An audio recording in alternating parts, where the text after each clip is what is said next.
Ladies and gentlemen, now that there's sirens here as well, Good. um, Yes.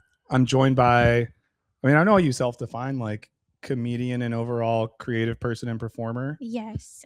Mostly a comedian Yeah. and now a talk show host. Yes, the talk show host. We're gonna talk about that. We actually hold on. I want to make sure. I'm gonna do a thing because I want to pin that so people can. Is this the right one? No, that's the wrong one that got shut down. Guys, I'm going to in the chat pin a link to Mary's show, which is very cool. And I binged your channel recently, which led me to then seeing another video you had and leading a comment and led to us talking to each other, which is great. And I recently followed you, so I've been watching your vids. When I saw you comment on my vid, I was like, that's so crazy. That's wild. But also that was very like, I'll maybe talk about it in a second. Like my Q zone is seeing something where like a comedian is talking about how Irish Americans should show solidarity with Palestinians. That's just like all of the boxes that matter to me in this life. But we'll maybe wait because I want to check this out. Oh, that's sick. Can that's you see? Sick. Irish for Zoran. Yeah, we should definitely talk about Irish Americans and their weird politics. Sure, yeah. Maybe, I guess we won't start there. I'll start with this.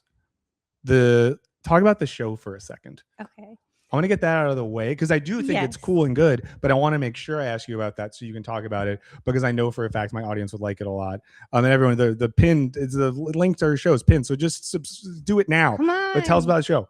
So everyone's been saying, oh, we need a Joe Rogan of the left. All the left comedians have been getting on their high horse and saying, Joe Rogan's the reason we have Trump. I think that's so stupid.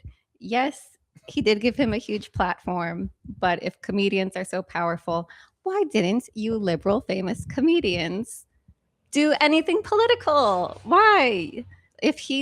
So anyways, you know, when you're on TikTok or Reels and you see clips of Rogan and Theo Von interviewing people, I'm like, why don't more liberal and lefty comedians just do that with good guests?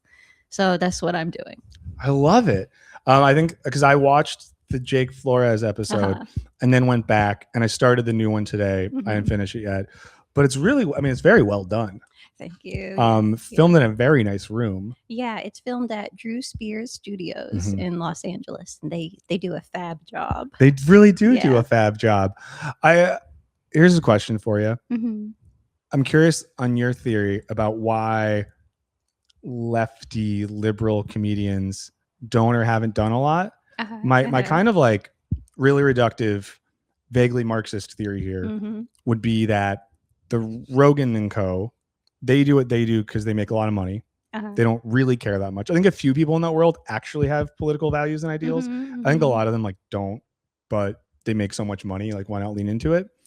And I feel like with more leftist or even progressive comedians, there's a huge anxiety about not making money and not having opportunity. I remember I was shocked by how many people I know who like lost management and stuff like that in the last few years for like speaking out against the genocide in Gaza. Which I don't want to like say that it's not fair to have anxieties about money, but I guess in both sides, it just feels like one side is like we make money this way. Another side is like, I don't want to potentially not make money in the future. Or something like that. But I'm wondering what your take on that is. My take is kind of similar, but I think my take is a little bit more mean. Oh, cool. I have a horrible thing where I always go about like 70% of what I really want to say, but I never want to be mean or perceived to mean because I don't like a certain type of meanness, but I love to set up other people to say the mean thing so I can just agree with it. So go for it. Here's the problem. I actually saw a clip of Tim Dillon doing like a rant on this. And, you know, I obviously don't believe everything Tim Dillon says, but I was like, wow, he's really nailing it. He said, like, you guys are complaining about me and Joe Rogan. Why don't you make a fucking show? Like, I'm at a desk. Like, this doesn't cost. Why don't you do that? I know why, because you're waiting for Hollywood to call.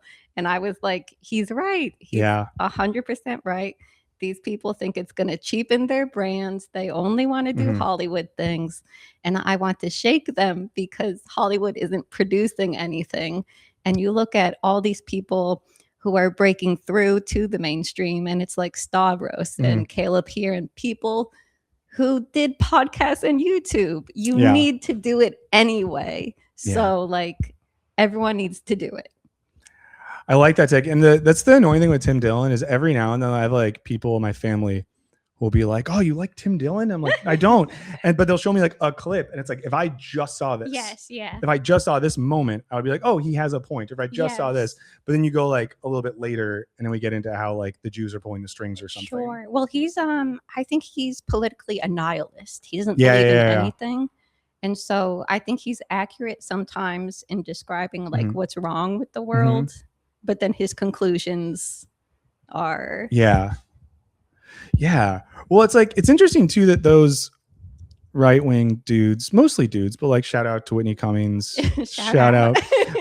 Great Miss Rachel crash out this past week. That was crazy. What a way to, I mean, not what a way to go, she didn't die, but if Miss Rachel did, that'd be funny. But why? It's just crazy. Well, she was talking shit about Miss Rachel, and then she backpedaled and said, I didn't realize that her show was for neurodivergent kids. And then she backpedaled more and said, sorry, whenever I watch Miss Rachel, I just get really overwhelmed by the noises. And it's like, now you're neurodivergent? What are you saying? I mean, what's more sort of LA than that? Like using various made up neurodivergencies to get away with saying something really mean about someone really nice. Yeah, you can't get mad at me. But like those folks have found an audience. And I feel like a lot of, and I try to be like kind of not devil's advocate-y, but somewhat empathetic to the audiences of these people more so than I am the people themselves. You know, if I'm trying to be really open-minded, like we have a lot of people whose lives suck or haven't gone the way they wanted them to go. They feel like there's not opportunities and they feel like people that were supposed to look out for them are lying to them. And they have some people that are like, hey, the world is fucked up. Here's how. They're right that the world's fucked up. They give analyses that are wrong. I wonder if like when I think about in my lifetime, you know, more political progressive comedians or whatever, there's a lot of like vaguely supporting the status quo while indicating like refined moral values. And I think it doesn't help that a lot of liberal political figures have like played into the media infrastructure and made that part of like their thing. Well, they're very into the media and Hollywood, and so like none of them like talk shit about anything. You know what I mean? Like if liberals are doing anything wrong, they're scared to like say anything about it, which is a problem. And that's where the right comes in because they'll just freely call stuff out. Another thing about it is like I feel like when the liberal comedians say, oh, Joe Rogan's so terrible and his show and the fans, that to me, I'm okay. Do you buy this? Do you buy this? It sounds to me like basket of deplorables talk. Like you're saying that every single person who watches his show which is like millions and millions bigot. Of people. No, it's mostly people who are just like, what's the most popular podcast? I'm driving to work. Oh, this one sounds fine. And so like, and it's also served up like if you open the Spotify app and you're just a person, like it's giving that to you immediately.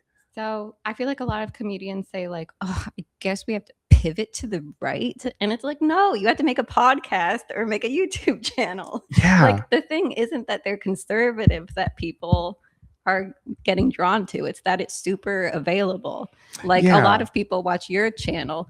A shitload of people watch Hassan's channel. Like obviously people want to watch Twitch and YouTube. No, I mean, it's true. And even with like the leftist comedian, like you said, you have people like a Stavros who's crushing it. To a lesser extent, I don't think this person is someone who like, I've never met him, so who knows.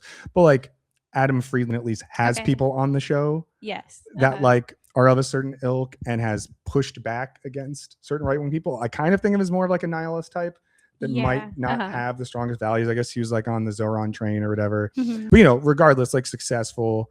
You know, DSA member Sarah Sherman's on SNL. So that's cool. I mean, there's like people who have done it. But yeah, I had a weird moment, if I can just digress about this. Whereas like soon after I moved to LA, when I was doing more like comedy in rooms with people type stuff, I was really dejected by how kind of like apolitical everything was. And I went to like a stand-up show one night And I'm not going to name names. I'm not going to do it, but join Patreon and I will. I'm just kidding. Ask me in person. If anyone sees me in person, I will tell you this in person. Oh my gosh. I hope I can guess. I don't know, but a comedian like did a thing. It was in the 2020, leading up to like the 2020 primary. Mm-hmm. And this person asked like, who's excited about Pete Buttigieg, and who's excited about Elizabeth Warren, and who's excited about like Bernie Sanders. And then they did this like whole thing.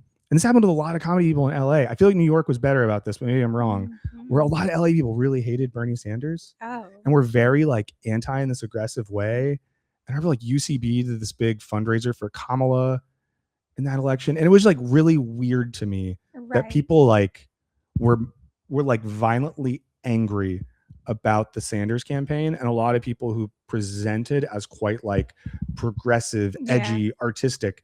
And I found it very depressing. Yeah, I think that's ridiculous. I think in 2016, it made more sense for people to be mm-hmm. like, Hillary's already got the nomination. Can we like shut up for a second so that we can try to beat Trump? I kind of got some of the like, shut up Bernie Sanders fans back then. Yeah. But after that, I think everyone should be like, oh, he was right. We should. Yeah. Well, then too, I think from an artistic perspective, I don't know. I like comedy better when someone has a POV on the world. Yeah.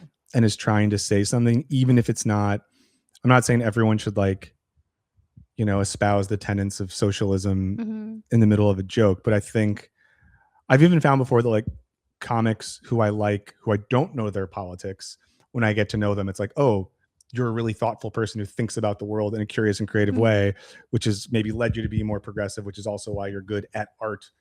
Sure. Mm-hmm. I don't know. It just seems like, I don't know. I guess I'm just depressed sometimes that like I wish that comedy or versions of comedy or comedians could do a little more, or be a little more there is straight this up. One comedian I'm thinking of, I won't name them. They're kind of a nice person, mm-hmm. but I remember there was like a YouTube video of them a long time mm-hmm. ago of them on MSNBC saying mm-hmm. like, Bernie's a loser, and like all you guys who like him, and it was like, whoa. And if you subscribe to Mary's Patreon, she'll tell you who that person is. That's the rule. Yes, yeah, I think that's really a crazy thing to do. Again, I think in 2016, I think a lot of people were not really educated enough yet, and I'll give it a pass. But I think at this point, no one should be raising money for people who are taking corporate donations. They're getting money. Why would you need to give your own money to them? Wait, so let me pivot a little bit here. Sure. You're someone who in a lot of your public facing work is standing up for causes that are good, talking to people that are doing interesting work. Are you someone that like grew up in a way where you were always kind of in a progressive family or culture? Are you someone that sort of had that pivot later in life? I'm always curious how people like arrive at their values and sense of like politics and ethics. I would say a mix mm-hmm. of things. A lot of people in my family were priests and nuns. Oh, cool. So it was kind of normal to like be a person who like is like, okay, I'm gonna be poor for life and help people. So that prepped you for a life of trying to do stand up. Yes, but it skips a generation. Mm-hmm. So my parents really were like, no, we need to make money mm-hmm. and be safe and comfy. And my dad is like a libertarian. Mm-hmm.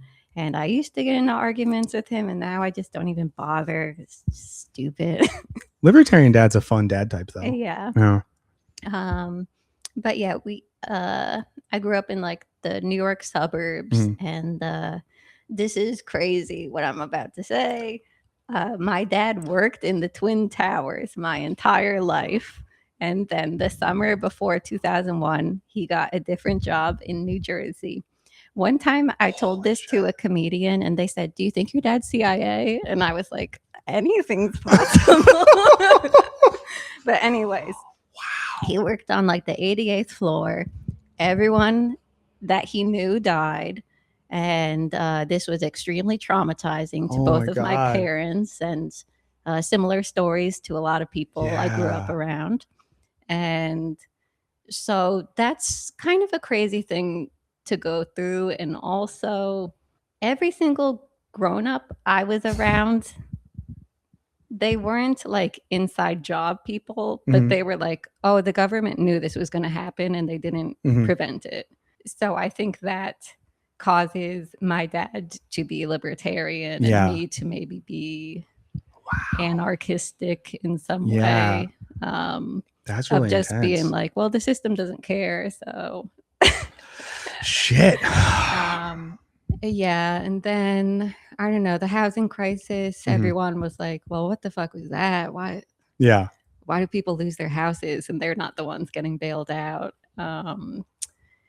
Yeah, I just feel like our whole lives as millennials has been like, well, this obviously isn't working. Yeah, we've had a lot of and we're bombing the Middle East for literally our entire lives. Yeah. And everyone's like, can we please stop? And the government's like, oh, we wish we could. we can't, because what would happen if we stopped? Everything would fall apart. Yeah. We wouldn't be safe.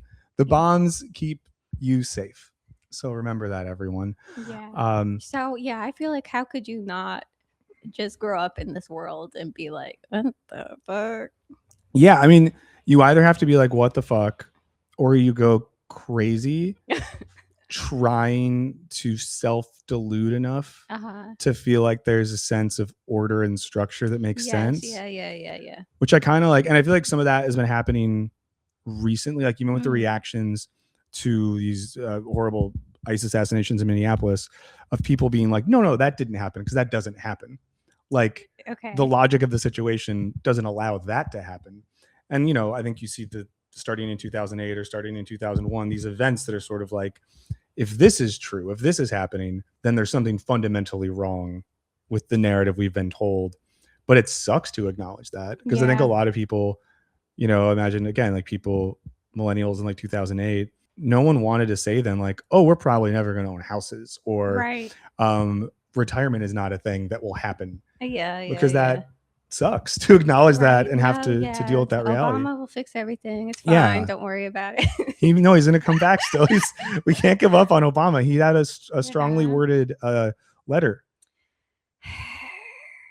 But then, so another thing about my background, and now we can dive in, is I'm Irish. Like my great grandparents came here, but my parents would go back because they have family there. Oh, cool. And like my dad, when he was a kid, he saw like the Orange Parade. Like they saw like Protestant violent people marching outside, and we're like hiding inside with the lights off. And my uncle has this story about, mouthing off to someone and getting beat up, and then my priest uncle running out being like, we're Americans, no, please don't.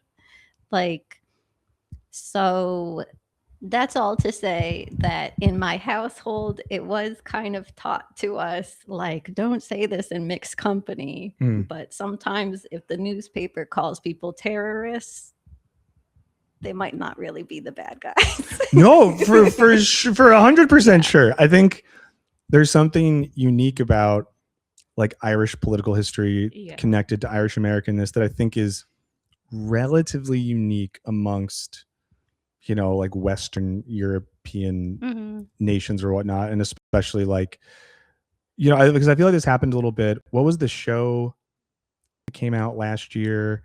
It was about Northern Ireland. Was it Say Nothing or Do Nothing? It was the one. Oh, Say Nothing. Say Nothing. Okay. Something like that. Based on a book, or don't say anything, or don't say a word.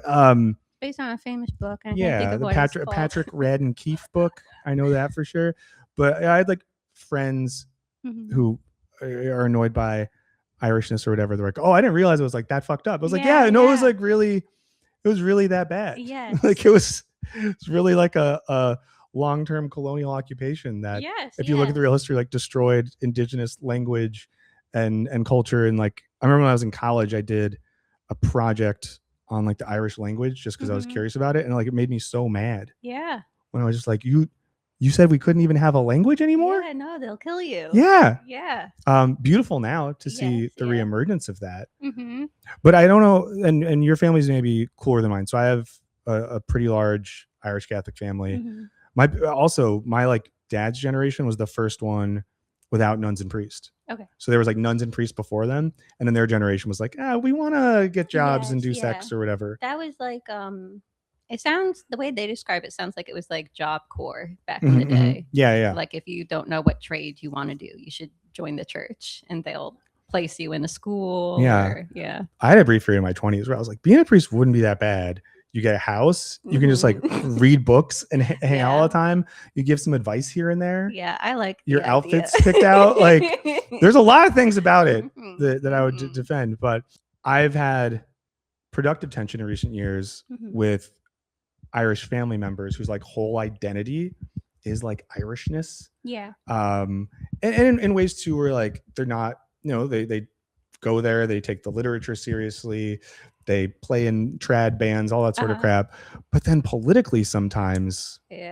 do this thing where it's like they're siding with the bad guys and not seeing how our like family history is more closely aligned. Like, let's look at the Middle East. Like, if you want to look at an analog, what's happening in Gaza is a lot more like exactly what happened to our ancestors than the opposite. And like maybe there's a reason why there's historically even been solidarity between, of course, the Irish and Palestinians. There's flags of each other. Yeah. Yeah. Like Palestinian flags in Ireland and vice versa the other way. So yeah, that's like a reason I think it's a good idea to like embrace your Irish heritage vocally when you're like saying support for Palestine, because you look at all these Irish celebrities, actors and musicians like Kneecap, like they're so vocal, and then you're like, that really says something about American propaganda, that like Israel propaganda in America, that Irish Americans are not even a tenth as vocal as the average Irish person. No, and like Irish Americans who in so many other ways like really raise a sense of like Irishness. Yeah. And make it such a big part of their identity. To stop at that, which is like the political material history that created the thing itself, just feels bad. Yeah. And even like, I've been around situations where like people are like singing songs that are about these sorts of things, that are about a colonial occupation. And it's like, this is the thing. We've been singing these songs since we were kids. Like that's what they're talking about. Yeah. Like, Well, yeah, I really think I just have to be super vocal about it, because again, I feel like every Irish person I know, like friends I knew growing up who have similar families, it's like they're home for the holidays and they have like the militant uncles who are saying like, oh, what they're doing in Palestine is so fucked up. And blah, blah.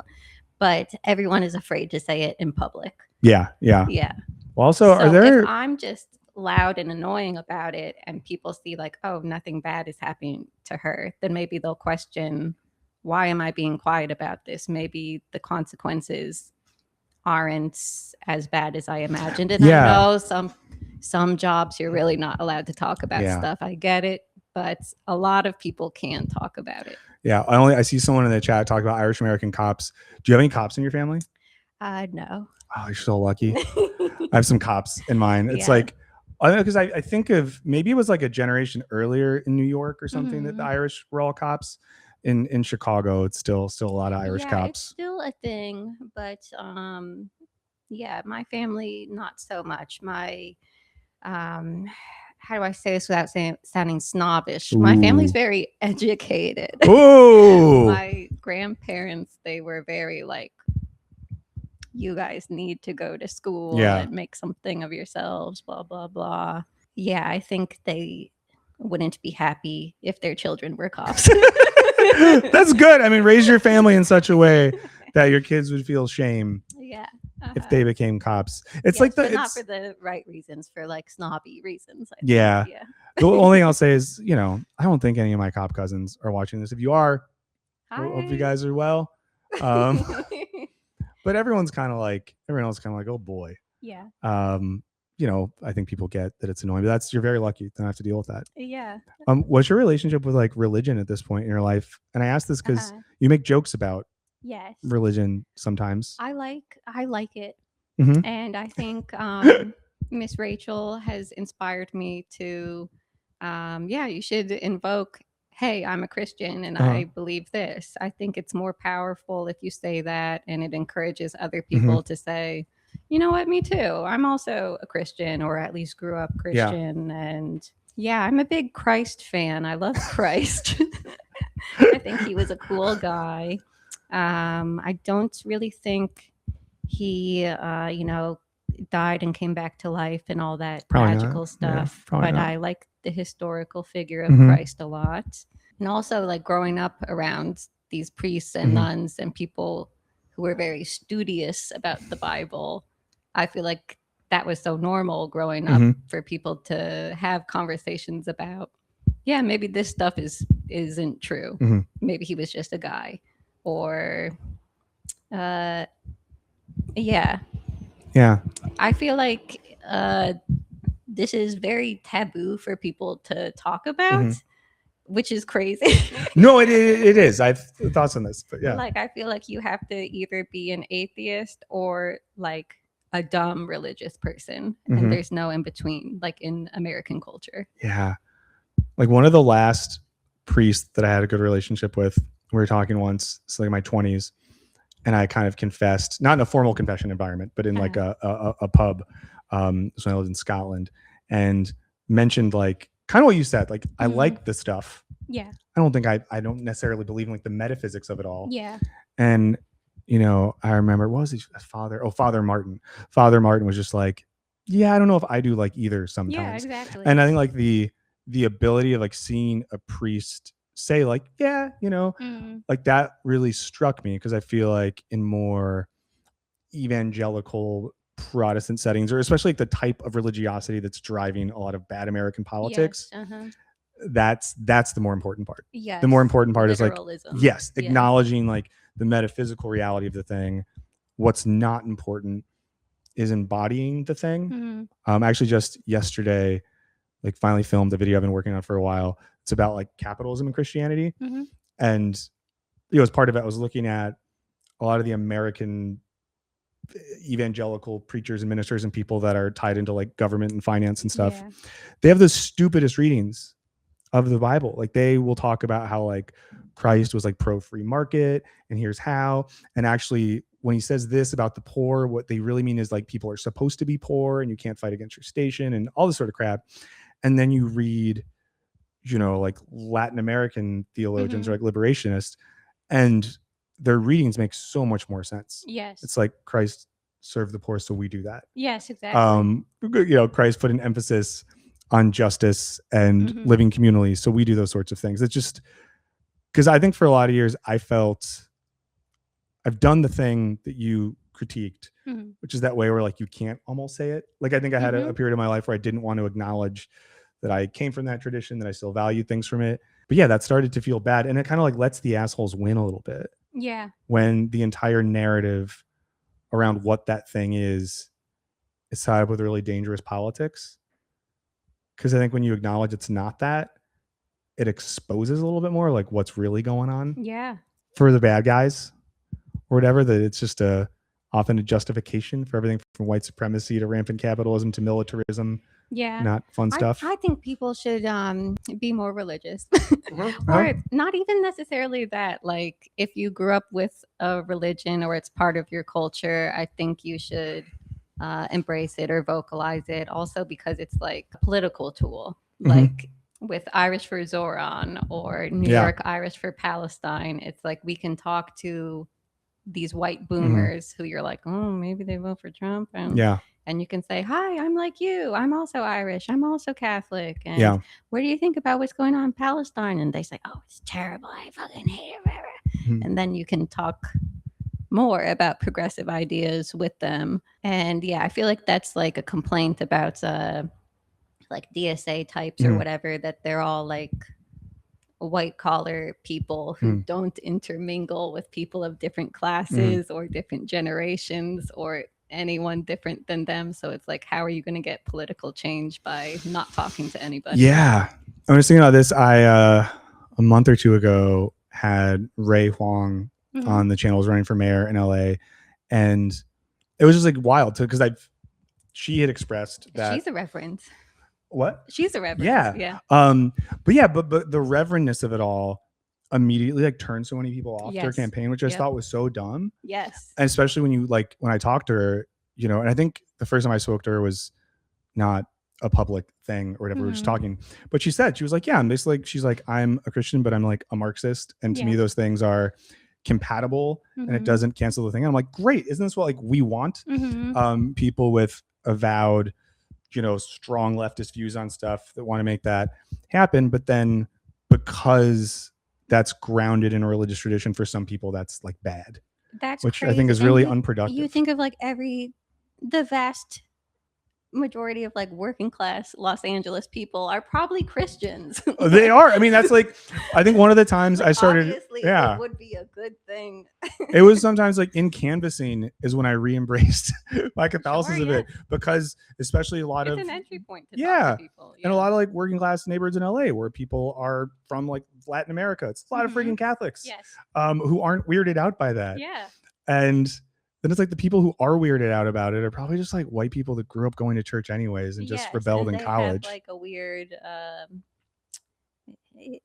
shame about it or something. Yeah. But it's annoyed me. And it's something I've like, again, I think Ray has inspired me to think more about that, because I know it's been some like DSA types have struggled with that. Sure, yeah. But even like in the last few years, it's been cool to see a lot of Jewish friends like actively re-embrace their faith precisely, or like their tradition precisely in opposition to an ongoing genocide, and sort of saying very adamantly like, standing against this isn't me feeling like a bad Jew, it's me like actually embracing that tradition and what it stands for. And again, it allows you to like communicate intergenerationally. Like a lot of the Jewish Gen Z and millennials, like the way that they talk, they're basically pleading with boomers, like, this is the Jewish thing to do. You need to get on board with us.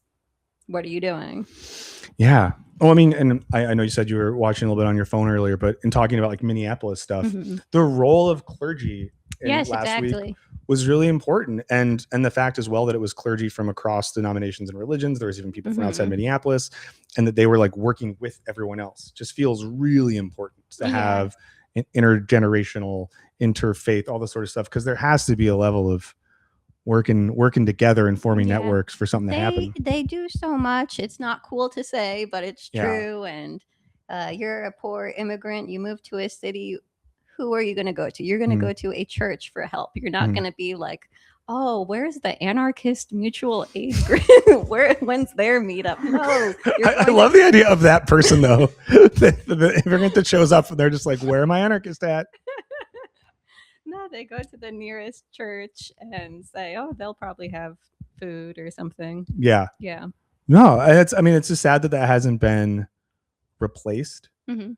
Corny thing to say, but I've often thought like, if we just had like a thing that was like that, a thing where like, on Sundays I go to a place where a lot of people in my community go, we talk about what's going on, sing some songs, we see who needs what. We organize some projects, so like we share things with other people, we run a daycare, whatever it is, like good things can come from that. And I think when we think about like the atomization and isolation of society, religion was one of the last little places where you'd all go hang out. It's tricky. I feel like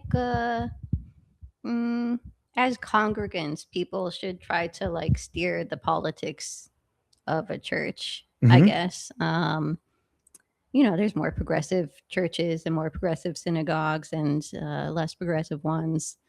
Like when I was a kid, about to get heavy, when like the Catholic Church scandals were happening, and I would hear grown-ups talk about it, and I would hear people say, oh, I would never go to a church ever again. In my like tween brain, trying to figure out how the world works, I was like, well, wouldn't it be good if people just kept going to church? And then we're like basically doing democracy, saying, please no child assailants in our church, and let's make a statement, blah blah blah, let's put out the gay flag, Yeah. let's do all this. And yeah, they do that. So I think people should get over themselves and just find a house of worship that feels true to them. And there's Quakers, there's stuff They that seem like they have fun. yeah, there's stuff that Yeah. isn't Got Unitarians. yeah. It's all It types. doesn't have to be super god-ish. You can find Yeah. stuff that's like a meeting place. Yeah. Except I would just say probably not. People shouldn't do Scientology, but that's anyone you have to pay money for. Yes. I mean, obviously, like tithing is good if you're part of a community and you have it in you. But yeah, anyone where like they need a down payment to get you going, it's probably not the best. Yeah.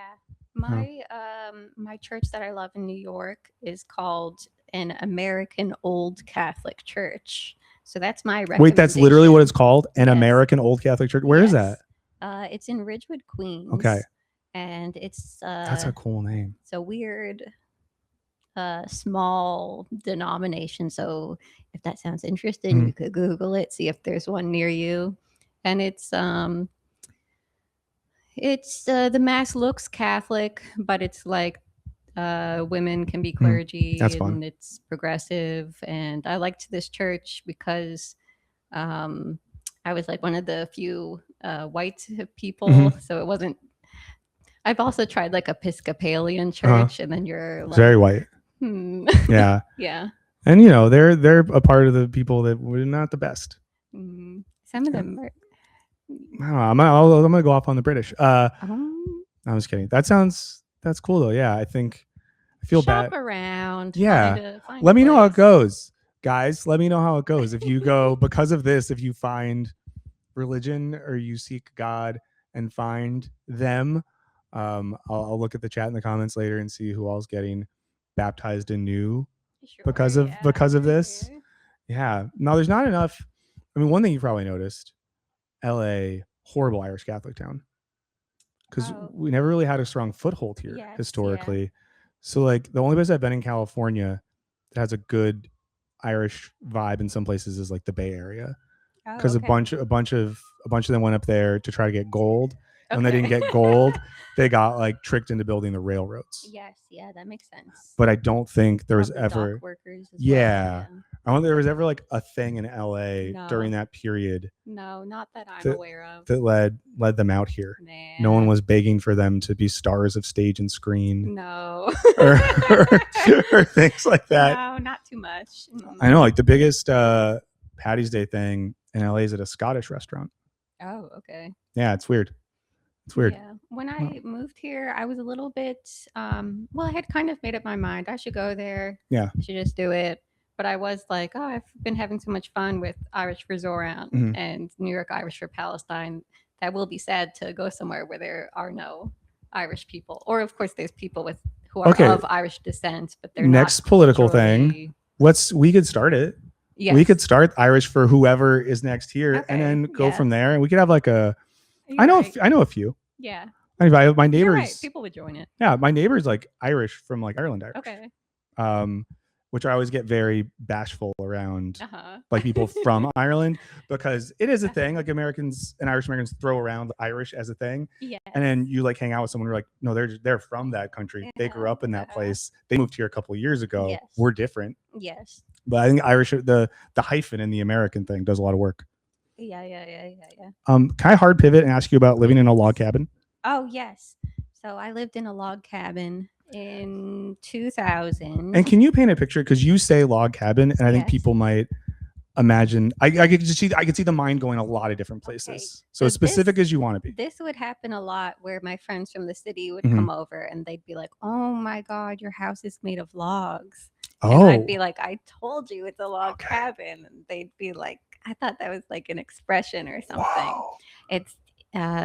It's a log cabin. It's made out of logs.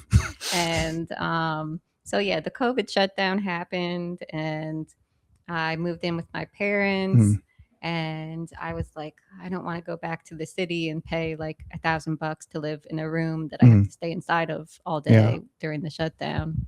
So I would look at Zillow for fun. And I noticed like these towns like up the mountain a little bit. They had all these really, really cheap houses because it's not super desirable there, and you need like a septic tank. There's like no Oh, so this is municipal. really, yeah. So yeah, I was like, wow, I didn't realize I could afford a house this close to the city. That's crazy. And so then I did it. I got a mortgage. I put down 40 grand on a log cabin. Wait, how far? Because I have a bad sense of the geography of the Northeast. Like, how far away from New York City are we talking? Like an hour, hour and a half. Whoa. Maybe 2 hours if the traffic is Yeah. really bad. But you couldn't get a Like- cheap cabin 2 hours outside of LA. Yeah, exactly. Wow. Yeah. And was it like a town, or were you just like up a dirt path in the middle of nowhere? No, it was like a lake neighborhood, and so there were like cool. lots of houses like right next to each other, and you could like see in each other's windows. And my neighbors would comment on, oh, I noticed you got a new, and I'd be like, don't look in my house. Wait, so what was it? What was that like? Like, what was the? How many years did you live there? 3. Wow. What were those years like? They were fun. I did like a lot of hiking. Yeah. It was so beautiful. It was overlooking a lake. My neighbors were nice. Some of my neighbors were crazy, but I also had really, really nice neighbors. My last year there, this like pinball kava shop opened nearby, and that was the godsend. So that was like the cool pinball kava nearby. shop. Yeah. Wow. Because like, oh well. Does the kava is kava a drink? I don't really know what that is. Yeah. Okay. So the town was not gentrified or cool or anything. There was a law in the town that every single liquor store needed to have like bar seating. So like if you went into any liquor store, in the town only had liquor stores. People would just be like sitting, hanging out. Yeah, so that's wild. And of course, there were racist white people there, and like anything that racist white people say about like the hood was true of this town. Yeah. Like it was only liquor stores and like like that fake weed that gives people psychosis. Yeah. It's like Delta. Kratom. Yeah. That stuff's real bad. Yeah. Wow. So that was the vibe in the town. So towards the end, these cool like hippie Orthodox Jewish people from California opened a kava pinball store, and they would have open mic nights, and that was like the coolest thing. Whoa. Yeah. Were you the number one comedian? Yes. Yeah. So they would have an open mic night. I'd do comedy. Some people would like read poems. This one guy would build instruments and like show up with a new instrument every time. Damn. That sounds so cool. It was really cool. But was it a thing where at a certain point you're like, I'm not ready for this to be like my life? Yes. Yeah. Like as stuff started to open up more, I would go to the city, and then that would be inconvenient because I have a dog and I can't let my dog pee in my house. No, it's not good. Yeah, no. So eventually I sold it. And rest in peace. Did you read a lot when you were there? Honestly, no. Yeah. I wish I could say yes. I think we all think if we lived in a cabin, we would like become a different person. Like I think I sometimes fantasize about that. Like I think about getting a lake house someplace in like the upper Midwest. Sure. And then I imagine that I would just like become a different guy, but I'd be the same guy, just there. Yeah, I played video games mostly. Yeah.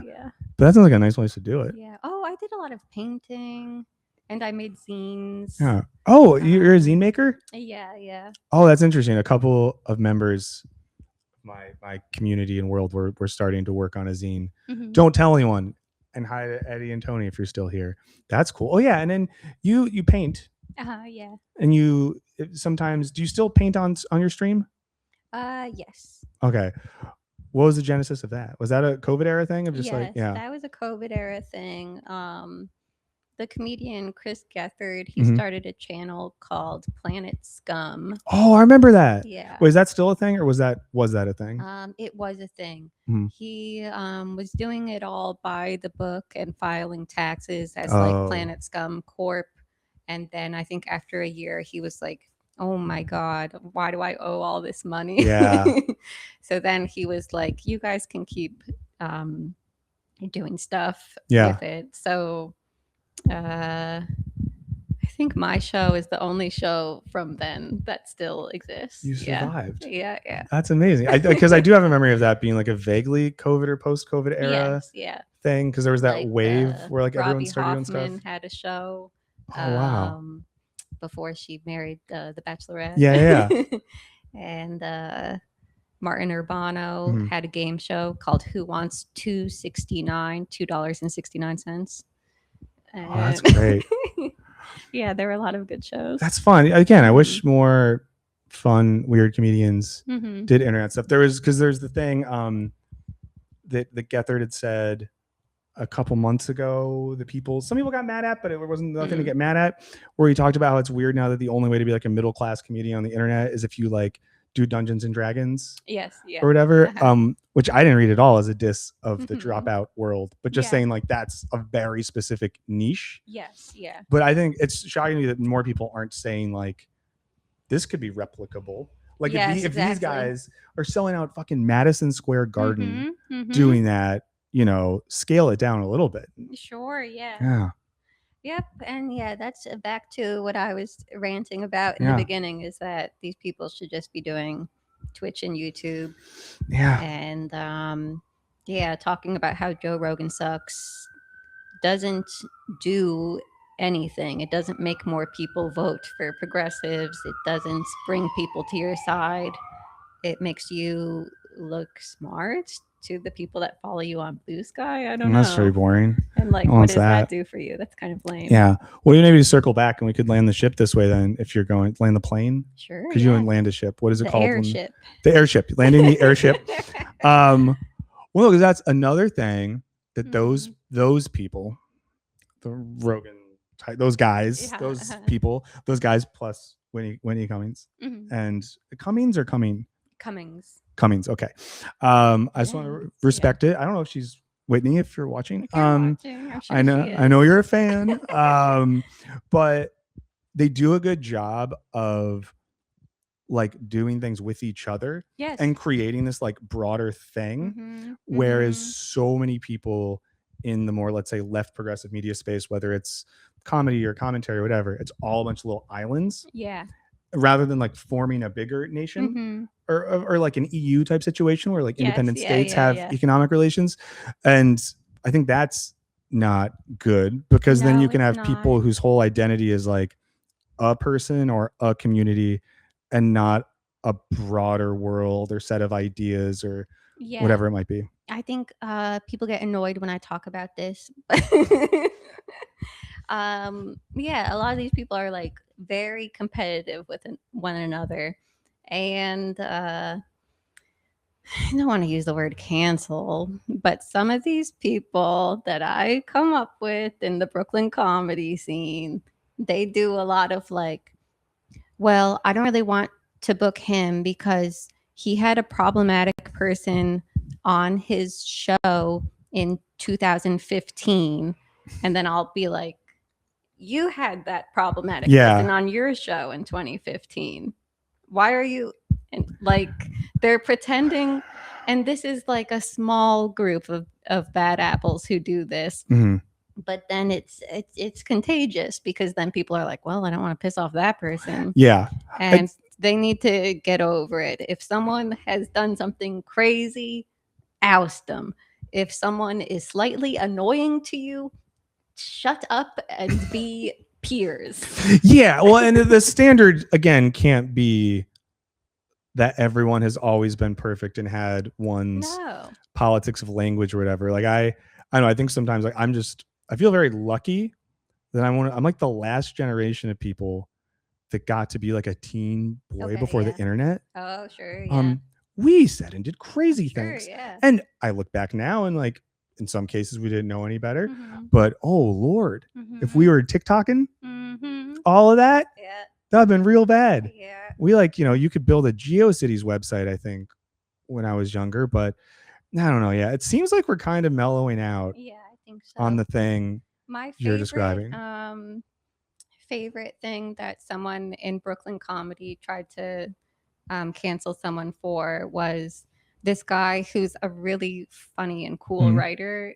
He wrote a review of Quibi. And he said, like, Quibi sucks. Do you remember Quibi? Yeah, Quibi sucks. And he was like, it's not good. The shows aren't good. Why is it vertical? This is like so stupid.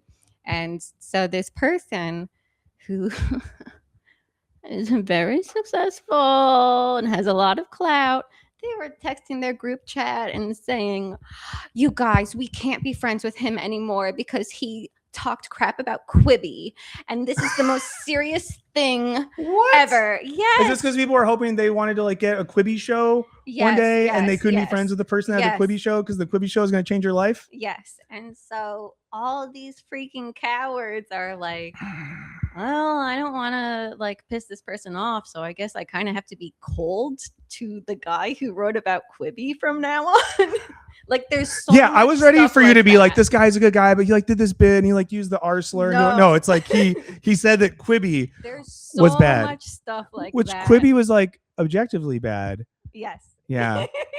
Once I got called into a meeting years ago with the artistic director or one of the directors of UCBLA because I made a joke on Twitter. There's like, the guy who writes about comedy, Seth Simons? Yes, I was like just interacting with Seth on Twitter and he was like, oh, I'm going to be out in LA. And I think I said something like, oh, let me know if you want to meet up and like burn UCB down or something. Cause like, he was like kind of about to get it.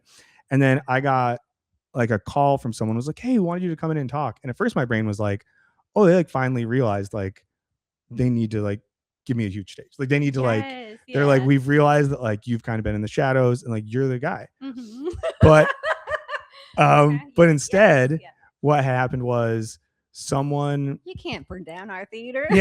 Another like performer or staff member or something had printed out that tweet and brought it there, and they said they no longer felt safe going to the UCB comedy theater. This is what I'm talking about. And I like never found exactly what it was. I kind of have some ideas, and I like kind of laughed and I was like, it's like, this is a comedy theater. I was like, I've been to shows here where like bad improvisers have done like incest bits. Yes. This was clearly a joke from context. Yes. I at that point was like working there part-time. Like, I'm not going to burn anything down. Yeah. It was a joke with a journalist who critiques your theater sometimes for valid reasons. Stuff like that. And I was like, this is crazy. If someone does something bad, let's get rid of them. Yeah. But don't go around saying, I don't feel safe. I don't feel comfortable. Because I don't believe it. Stuff like that. There's no way you did. That's my thing. Like, either someone didn't feel safe because of that and they have some things they need to figure out. Yeah. Or they were just like, sick, I can performatively try to get this person push you canceled down and then they move up. And now I'm not going to say with that person who they are, but NBC Saturday nights, tune in 11. No, I'm kidding. That person's not on SNL. Oh. Okay. It is fun when like annoying people get on SNL though. Yeah. And then it's sad when like cool people get on, because then everyone I know who's cool gets on has a really horrible time. I know. And they come back really depressed and sad. Yeah. But maybe they'll do cool things after. Yeah, that's the hope. Do you know Seth Simons? Personally, not really. We used to be more like internet friends, but we never met in person. I used to see him around in New York, and I really want to interview him for my show. You should. Because I think that, people need this, because it's either you agree with everything Seth Simons says or you're a right-wing lunatic. I would love to sit down with Seth Simons and say, I agree with all your takes, but can we let Shane Gillis, can we let him cook a little? Yeah, no, I agree with you. And I like him. Just I like his writing. And he would be open to that. Yeah. Like, that's the thing. Like, the people who attack him in his emails don't realize that he's like a reasonable person. For sure. And he does the thing where like a lot of times he'll be like, so-and-so said Nazi stuff and so-and-so said Nazi stuff. But sometimes it's like Shane Gillis. It's like, I'll occasionally watch the thing and I'm like, I don't know, man. Yeah, yeah. I don't think he was doing a Nazi there. Yeah, I don't think just like typing verbatim what a comedian said. Sometimes I'm like, you guys, do we forget how jokes work? Well, no, people are just really bad at consuming art these days. I kind of don't blame them because we live in a culture that doesn't value that and just wants us to immediately react to things because then it makes money off of our immediate reactions. Yes. This is so horrible. I can't believe this person said this. Yeah. Yeah. Like, that's how things work. I'll wind up soon because you're giving a lot of your time and I really appreciate that. Let me see. Let me do 2 questions. Well, let me do this. You are someone who seems to care about the world and be aware of the fact that the world sucks sometimes and we exist in systems of rampant injustice. Some might say they border on fascism or authoritarianism. How do you not, or these days, how are you not going crazy? What do you do as a human to not straight up lose your shit or go full doomer? Honestly, I believe in God. We're coming back around to the God thing. This is great. Yeah. Oh. Yeah, that keeps me steady. And when you believe in God, you don't have to freak all the time. It's like you can take off your freaked outness and put it on God. Yeah. And say, can you help me with this? This kind of sounds like stuff that Kanye would have said in his really religious era. Sure. This is what Cat Williams says, this kind of stuff. Yeah. And I'm like, you are kind of like white Cat Williams. Yeah. That's my goal. What's your comedic brand? Cat Williams, but white. Yeah. No, I like that. I know and I think even if one doesn't believe in God as such, I do think having a sense, having some sort of value or principle that transcends normal stuff. There's a philosopher I like a lot who has a line where he basically just says that there's a huge difference in what happens when people believe that truth exists as opposed to when people just believe there just is what there is. Because if such a thing as truth exists, then we could say oh, then maybe justice or equality or whatever are true things. Yeah. And even if they're not happening now, there's things we can orient towards. And I feel like God serves that function in a lot of ways. Yeah, I believe in equality and justice. And I think of myself as just a peg. And there's so many people like me, and we're all part of a movement towards that stuff. And so there's no reason for me to be totally freaked out and overwhelmed. If I'm ever feeling oh my God, this is too much, I can take a break and other people can fill in. And then when I have energy, I can step up and let other people take a break. Yeah. And that's how it works, is how I feel. Wow. I just was excited to pull on the religious thread because of comments. And sometimes you hear people say stuff and I'm I know there's something to that in a way that's fun. And then how about this? What are some things, past, present, current, not future, pieces of art, literature, consumable? I don't like the word consumable. Types of things that you would recommend to people that are things you like. Oh, what's the name of that guy? Oh, Don Hertzfeldt. Who's that? The animator. Oh, okay. And he made the Rejected cartoons. You know those? No, I don't. Oh, I bet you would know them if you saw them. Yeah. They're very I'll Google memeable. it when we finish this. Yeah. Epic YouTube era. My anus is bleeding. You remember? Oh, okay. That's him. I'm glad that I got you to say that. Yes. So he clip that. He was independent and crowdfunding films forever before it was popular, before Kickstarter existed. And so that was always interesting to me of oh, this guy can make exactly what he wants and doesn't have to cater to the market. Honestly, I've been thinking a lot lately about conscious hip hop, the hip hop that say more. And when I was in high school, there was Lupe Fiasco and Mos Def, now known as Yasin Bey, and these type of people, Talib Kweli, who would rap about social justice. And when you're a white teenager in the suburbs, that is how you learn about the world. And so I've been thinking a lot about those guys. Wow. in like the past year or two, like, wow, I wish there was more stuff like that now. So and whenever I say that, people say, well, what about Kendrick Lamar? And I'm like, yeah, but it's different. Yeah. Well, no, it's not, and I sometimes don't say this because it's embarrassing to be the white guy that spent a lot of his youth being really influenced by hip hop and stuff. Yeah. But like literally most stuff in Talib Kweli like veered me to the left when I was young. Exactly. Because like hearing them say stuff and then like whether it had to do with gentrification or racism, and sometimes there'd be like references to like books.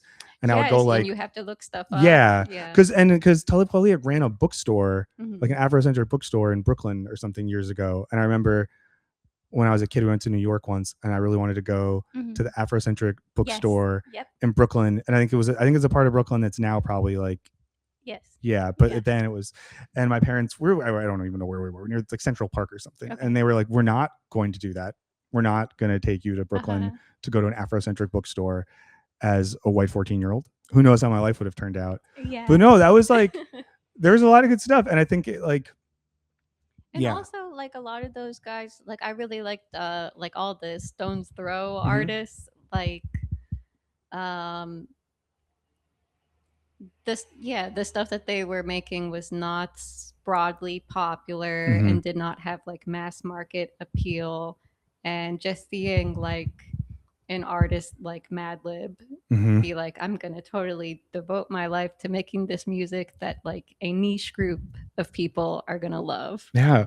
And like, see, you should have been here yesterday. Great. It was Madlib Day in this office yesterday. Really? I was listening to like, I think it's like the Beat Conductor series. And I listened to like the one that's all sampling like Bollywood films, and then like the Brazilian one. Yeah. I really want to interview him. That would be really cool. Yeah. I'd be interested to talk to. I did the talk that I gave that I guess you said your friend saw in San Francisco. That was like oriented around, I didn't get to it all the way because I got distracted by people. Sure. I'm not used to, you like go perform for people a lot. Sure, I normally am just in little rooms with screens. So all these people there, I was like, this is so much fun to talk to people. But it was oriented around like Earl Sweatshirt talking about why everyone should listen to De La Soul, which you brought up in this interview. And I like closed it with an Earl Sweatshirt song precisely because in like a Madlib type way, it's like weird and abstract and doesn't follow like a normal song structure that we're used to. But I think that type of, the way of like approaching music is an interesting way of approaching like art in general. And I'm glad that like, not that Earl's conscious in that way that like a young Mos Def was, right? But I think he's doing something really, almost more like Madlib adjacent. Yes, like I wouldn't necessarily say it's like anti-capitalist, but it is very just like kind of self-serious. As like, I'm an artist and this is the art that I want to make. No, but I think in doing that, and like it's kind of anti-capitalist in as much as it's like practicing a view of art that's abstracted from what art is like supposed to be. Under capital in that way. Wow, if you would have brought hip hop earlier, this could have been a whole different way. Have you been to the bar in LA that has the Stone's Throw record collection? Oh, there's a place called the Gold Line in Highland Park. And it's under where the original Stone's Throw offices were. And it's like Peanut Butter Wolf ran that label. It's his personal record collection there.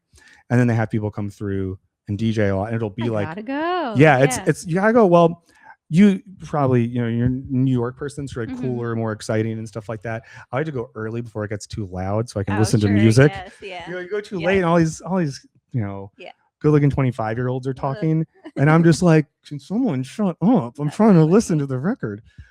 But that's fun. Well, this is good. I like talking to someone where now I'm like, okay, next time we do something like this, I got stuff we could get into. I think the next time we talk should be either, I think we could do a whole Irish American thing, and another just like Irish American millennial whites really into early 2000s conscious hip hop. I think that could be another thing there as well. I'm into it. What do you got coming up on your show? Also, anyone who hasn't done it yet, it should still be pinned in the chat, the link to the Mary Houlihan Show. I'll have it in the description for all of this. Subscribe. If you don't, God might not like you. Yes, please subscribe. I'm trying to grow my channel, so if you could help with the liking and commenting and all this. It's so embarrassing to have to do that. It is embarrassing, but I didn't mean that in a mean way. Like so much of my life is like trying to like grow a YouTube channel. It feels like crap, but then it's good when you can do it. And when you make a good thing, you can feel good about that. Who do you want to tease any guests that you have coming on in the future? So next week the guest will be James Fritz. Do you know him? Why do I know him? He's a local comedian. He's from Kentucky. Oh, and cool. so we talk a lot about basically Bernie stuff. Yeah. Of him being like, I know everyone in my hometown would vote for like an economic populist, but MSNBC is telling us this bullshit that no, they won't. Well, that's exciting. I'm excited to watch that. And he's very, very funny about it. So it's a good conversation and funny. All right, I'm going to post that link in the chat one more time. And then, friends, this is going to be it for the show today. Thank you for hanging out. Thank you so much to Mary Houlihan for coming and hanging out. I like to be the person on the show that for once has a name that doesn't sound Irish at all relative to you. Although, you know what? I couldn't fly for a bit because my full name is Michael O'Neill Burns. And there was a guy on the terror watch list. Oh my God. From Northern Ireland. And it was a period where I would like fly and I'd have to get like checked. And it was kind of cool. Wow. Yeah. It wasn't me. I wasn't the guy on the watch list though. Yeah.